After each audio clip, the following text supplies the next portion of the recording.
I live in a two-story house with my sister. It's what they call a mother-daughter style home. Two separate living spaces under one roof, each with its own kitchen and entrance. My sister lives downstairs. I live upstairs. She's not home very often. Most nights, she stays at her boyfriend's place, about 20 miles away. So the house is usually mine, quiet, still, and a little too empty. I'm 30. At this age, being afraid of the dark feels childish. But silence has a strange way of talking to you, especially when you're alone. That night was one of those nights. I was sitting in my living room watching a horror movie. The upstairs layout is completely open. The living room, kitchen, and dining area all share one large space. My couch sits right in the middle. The TV was in front of me, and behind me was just a long stretch of dim, empty room. Only the blue flicker of the TV lit the space. Every so often, during a tense scene, I'd catch myself glancing over my shoulder, half expecting someone to be standing there. Each time I smirked and told myself, "Stop it. You're just psyching yourself out." When the movie finally ended, I brushed my teeth, turned off every light, and went to bed. Sleep came easily. I woke up suddenly. At first, I didn't know why. The room was dark except for the faint silver of moonlight spilling through the curtains. Then I heard it. A voice from downstairs, a familiar voice. It was my sister. Ahmed. Ahmed. My heartbeat picked up. She had told me she'd be at her boyfriend's all week. So why was she here now? Maybe she forgot something, I thought. Maybe she came home late. Then I heard her again. Only this time she sounded upset. Arguing maybe, or calling out in frustration. Then clear as day, "Ahmed, come down!" I swung my legs out of bed, slipped on my slippers, and stepped into the hallway. The stairs below were pitch black. From the top, I called out, "Sana? You home?" No answer, just a soft rustle, like movement near the kitchen. Something inside me hesitated, but I pushed it down. I started down the stairs. The lower door was half open. I nudged it gently. The hinges creaked. The air carried her perfume. I flipped the kitchen light switch. The light flickered on slowly, dim at first. Everything looked untouched. Counter clean. Table bare. Nothing out of place. I stepped toward her bedroom door. It was closed. I turned the knob slowly and peeked inside. Her bed was perfectly made. The pillow right where she left it. The whole room looked frozen in time. "Sana?" I called again. Silence. I took a breath and turned to leave. And that's when I heard it. A thud. Something heavy dropping onto the floor. From inside her room. I froze. Every hair on my body stood on end. I leaned toward the door's crack, but it was too dark to see. My throat tightened, and suddenly every rational thought in my head vanished. I turned and bolted up the stairs. I slammed my door shut and locked it, grabbed my phone, called her number. Once, twice, 3 times. No answer. The 4th time it went to voicemail. I sat on the bed clutching my phone.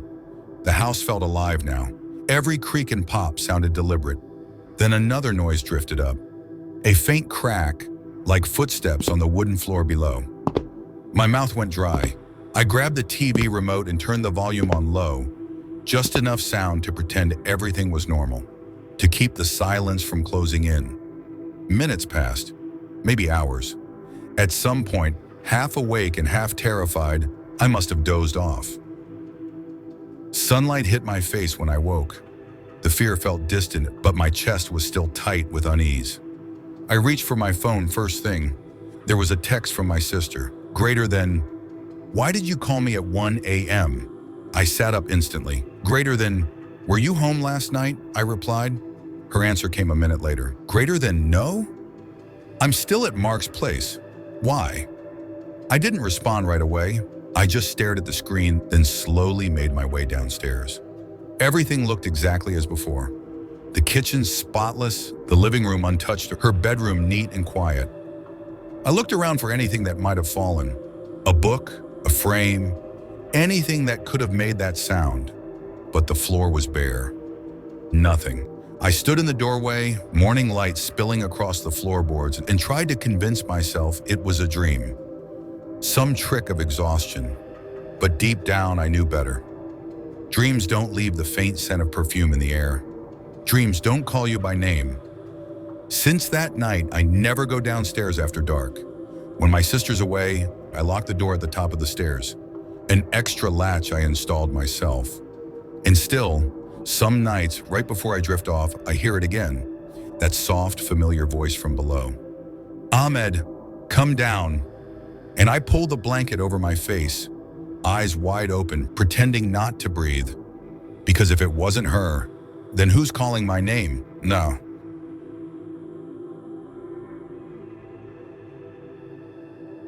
I was only 14 then.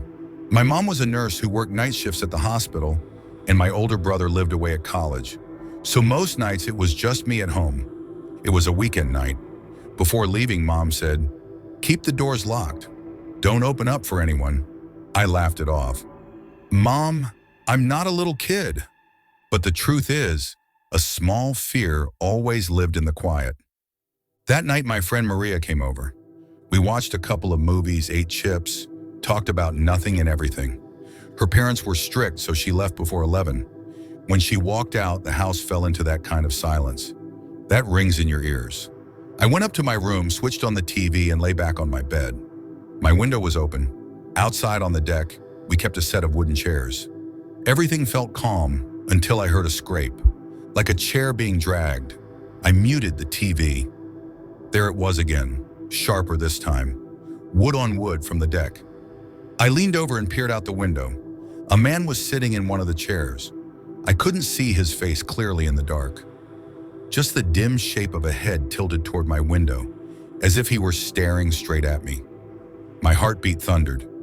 "Maria," I whispered, hoping it was a prank. But when the person lifted his head, it wasn't Maria. His hair was messy, his face swallowed by shadow, and the worst part, he was completely silent. I stumbled back from the window, breathing hard. Maybe it was a joke, I thought.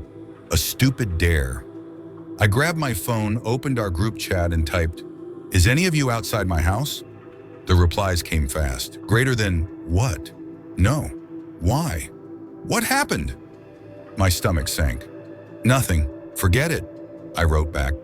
I edged toward the window again, pulled the curtain just enough to peek out. He was still there. Same posture, same angle, still facing my window. I froze. For a moment, I forgot how to breathe.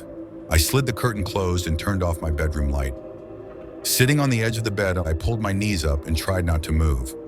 I didn't even want to light up my phone screen. What if the glow gave me away? Time stopped moving. I counted heartbeats. 5 minutes, maybe more. Surely he'd be gone by now. I inched the curtain open with a single finger. A sliver of light slipped outside and my heart stopped. He was still there, sitting, head tilted up, eyes locked on my window. I tried to be brave. I leaned down toward the screen and said louder this time, "What do you want?" He didn't move at first. Then his shoulders began to bounce, as if he were laughing. But there was no sound, only a thin, wheezing hiss like someone giggling while holding their breath. "This isn't funny! Go away!" I shouted. He stood up, the chair scraped back, and in the very next instant, the back door handle jolted, hard. My legs turned to water. I ran, slammed my bedroom door, and threw the lock. Downstairs, the back door rattled against its frame. A pause. Then the front doorknob jiggled. Urgent, testing. I covered my mouth so my breathing wouldn't give me away. My heart pounded so loud I swore the walls could hear it. After a few moments, I heard it. Footsteps receding soft, retreating across the deck. Silence swallowed the house. I slid under my bed and stayed there, curled up, staring into the dark. I don't know when I finally fell asleep. If I slept at all. Sunlight pushed through the window when I finally crawled out. I was still shaking. Mom opened my door and stared. "What on earth happened to you?" I told her everything. The man, the chair, the doors, the silent laugh.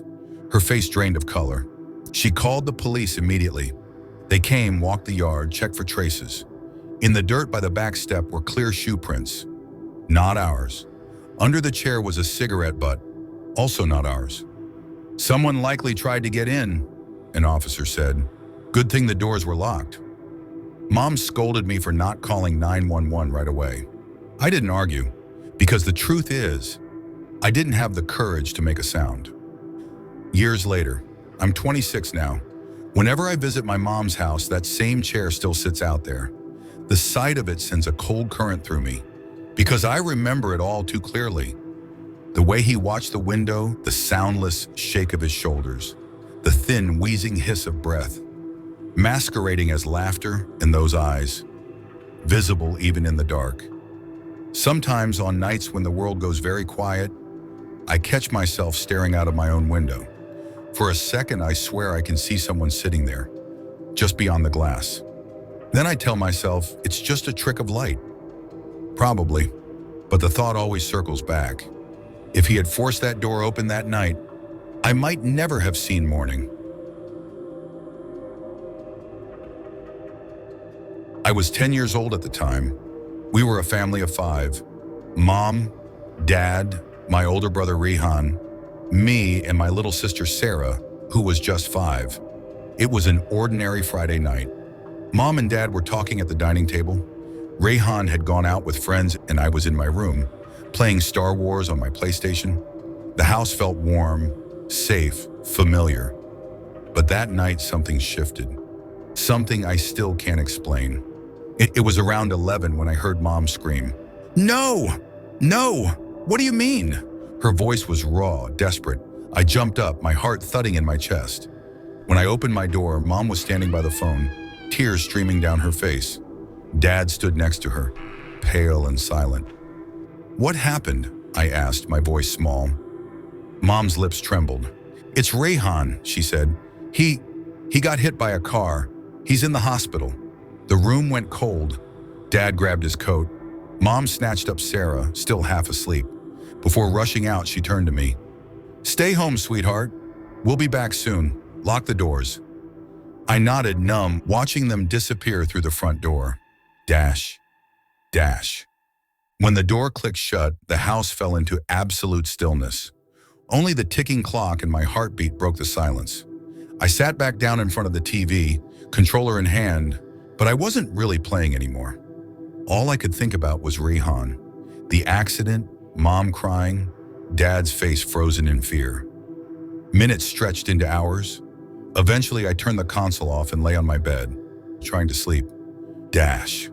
The front door creaked open. I froze. My eyes snapped wide in the dark. Mom and Dad couldn't have been back so soon. For a second, I thought maybe I'd imagined it. Then, footsteps. Slow, careful, heavy. They weren't my parents. I sat completely still, my body trembling. Maybe it was the wind.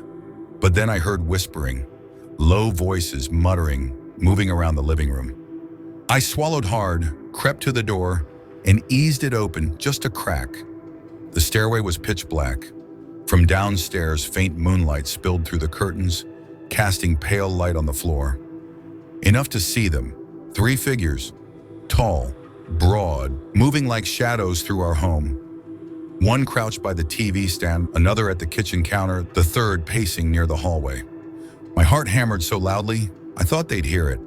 I slipped back into my room and quietly shut the door, locked it, then rechecked the lock just to be sure. The phone was downstairs. No way to call for help. For a few seconds, I just stood there, barefoot, shaking, listening. Then I opened the closet door, pushed aside the clothes, and crawled in. I pulled the door shut from the inside, burying myself behind boxes and old toys. The smell of dust and wood filled my nose. I tried not to breathe too loud. Dash, dash. It didn't take long. The creaking started again. This time it was on the stairs. One step, another, then another. They were coming up. Each thump of their boots made the air thicker. I could almost feel them getting closer. Then, silence. My bedroom door opened. I could hear it, the faintest click of the knob. I bit down on my sleeve to keep from gasping. Someone stepped inside. The floorboards creaked under his weight. The sound moved closer. I could hear him breathing. Slow, steady, deliberate. My bedsheet shifted. He was checking under the covers. Then the footsteps stopped. Right in front of the closet, I held my breath. The air in my lungs burned. And then, click. The closet door opened. I could see nothing, but I felt him there. The darkness seemed to breathe with him. 10 seconds, 15, 20. Then the door creaked shut again. His footsteps retreated. The bedroom door closed. I didn't move, not a muscle, not for what felt like an eternity. I don't know how long I stayed hidden. Half an hour, maybe longer. Eventually I heard the front door shut, then the sound of an engine starting, and then nothing. The silence was deafening. I pushed the closet door open just enough to peek. Moonlight spilled across my floor. Everything looked normal, except for my desk drawer, half open. I crept out, trembling, and tiptoed down the stairs. The living room looked ransacked. TV gone, clock missing, cabinet drawers pulled open. The front door was ajar, the cold night air drifting inside. For a moment I just stood there, my small hands shaking at my sides. Then I sat on the floor waiting, listening. When Mom and Dad came home near dawn, I was still sitting by the door, wide awake. Mom dropped her bag and ran to me. "Oh my God, what happened? Are you okay?" I started crying, uncontrollably. Dad didn't say a word. He just looked around the house. When he came back, his face was ashen. He called the police. They arrived quickly, took fingerprints, searched for evidence. They found footprints by the back door and realized that's where they'd broken in. We had forgotten to lock it in the panic of leaving. One officer knelt beside me and said softly, "You're a very lucky kid. If they'd found you, this story might have ended differently." I didn't answer. I couldn't. All I could think about was that moment in the closet, the creak of the door, the sound of his breathing, and the unbearable silence after. I'm 25 now, but that night never left me. Sometimes I still dream of it. The door opening, the footsteps on the stairs, and me hiding behind those dusty boxes. I keep wondering, did he see me? Did he know I was there? And if he did, why didn't he say anything? Why didn't he do anything? Maybe he was just there to steal. Maybe he pitied me.